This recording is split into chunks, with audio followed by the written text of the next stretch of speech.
Hello! In this short e-lecture, I would like to introduce all those students with little or no background in linguistics to the development of English through time. The development of English can be subdivided into 5 periods. The beginning, that is, the time before the English arrived. The Old English period from 600 to 1100, the Middle English period from 1100 to 1500, the Early Modern English period from 1500 to 1700, and the period of present-day English from 1700 until today. So let's move back in time and start more than 2000 years ago.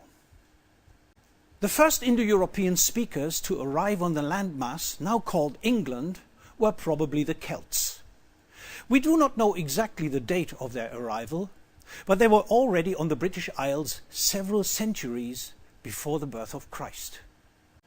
Beginning in 55 before Christ, Julius Caesar, the Roman Emperor, made several attempts to invade Britain, but it was not before 50 after Christ that most of the land was under Roman domination, except for the northern part, which remained unconquered. Hadrian's Wall represents the borderline. England became Rome's westernmost outpost and was gradually Romanized. In 410 after Christ, the Roman legions were withdrawn from Britain, leaving chaos. The Picts raided from the north, and the Scots from Ireland, while the Jutes and the Saxons attacked the eastern coasts. Throughout the 5th and 6th century, the Britons were slowly driven back into the mountain areas of Cumbria and Wales. Germanic-speaking tribes replaced the Celtic peoples. The earliest period in the history of the English language is referred to as the Old English period. And the origin of this Old English period goes back to the 5th century after Christ, when Germanic tribes invaded Britain. These tribes were the Saxons, the Angles, and the Jutes.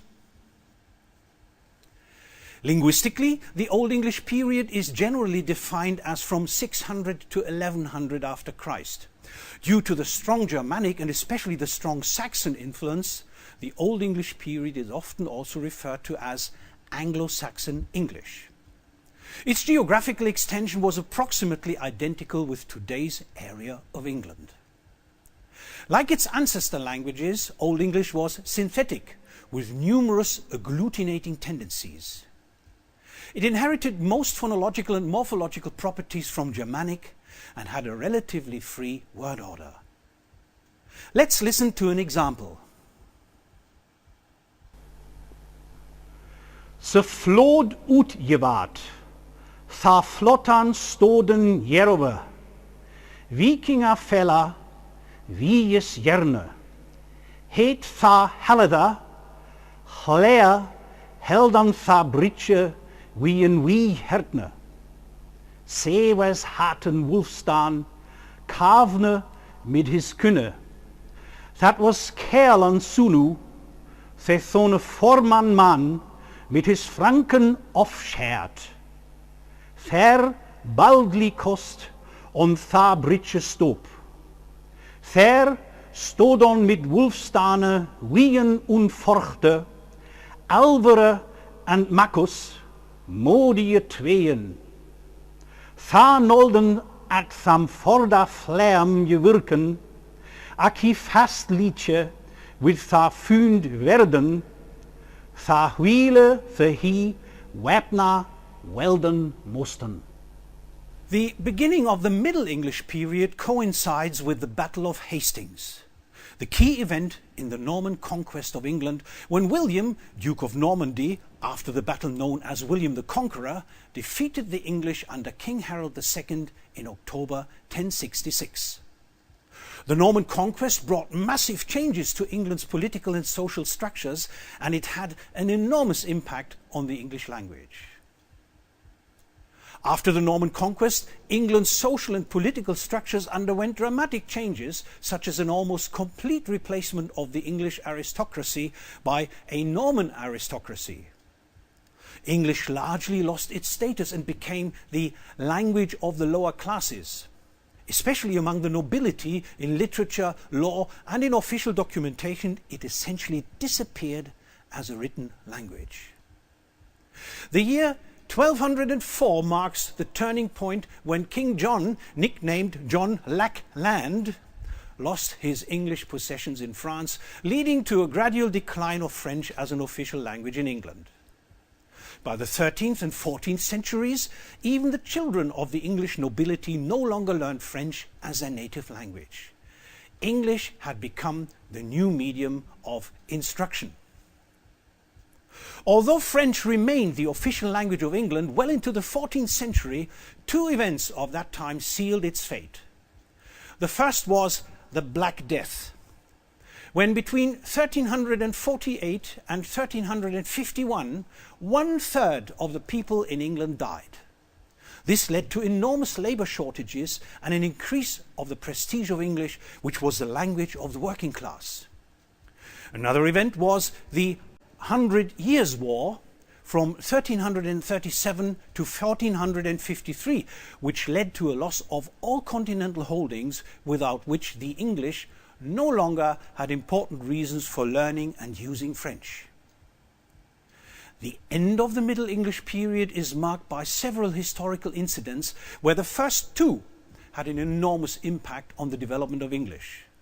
The introduction of the printing press to England in 1476 by William Caxton, which led to a standardization of the English language, and the beginning of colonization after 1500, after the discovery of America in 1492, which eventually led to a global spread of the English language. And then, of course, the inauguration of Henry VIII in 1509, who eventually cut the links to Rome and the Catholic Church. So by 1500, English had begun to obtain a new position, from a regional European language to a global system of communication. Due to Latin and French influences, a new language had evolved by the mid-14th century. Middle English was Germanic at the core, but had an extensive Roman vocabulary. Furthermore, in Middle English, the structural complexity of Old English had disappeared. The many linguistic developments which identify the Middle English period are most evident in the poetry and prose of the second half of the 14th century. Let's listen to an example from Middle English from the Canterbury Tales, written by Geoffrey Chaucer. One that April with his show sauter, the drucht of March hath parsed to the roter, and bathed every vein in switch liquor, of which virtue engendered is the floor. Juan Zephyrus eke with his sweete breath in spirit hath in every holt and heath. The tendre croppes and the younger sonne hath in the ram his halve koers ronne, and smale foles maken melodie that slepen al de nicht with open ear. So pricketh hem naturen hier courages, van a longen volk to goon on pilgrimages, and palmres for to seken stronge strondes, to ferne halves, cool in sundry londes. The beginning of the early modern English period coincides with the ascendancy of Henry VIII to the throne in 1509. The end of the early modern English period is marked by the completion of the Great Vowel Shift and the beginning of the scientific age at around 1700. Most influential with regard to early modern English were the works of William Shakespeare. For this reason, early modern English is often alternatively referred to as Shakespearean English. By the end of the Middle English period, most of today's syntactic and morphological patterns had been established. Early modern English was fairly analytic. The word order had already become quite fixed to subject, verb, object due to a reduced inflectional system, and of the 5 Old English cases, only 2 had survived. The great change that classifies early modern English as a new period is mainly phonological in nature. Between 1450 and 1655, of the 7 long vowels of Middle English were raised and 2 became diphthongized. This great vowel shift finally made English intelligible to the modern ear. The revival of classical scholarship during the Renaissance brought Latin and Greek loanwords into the language.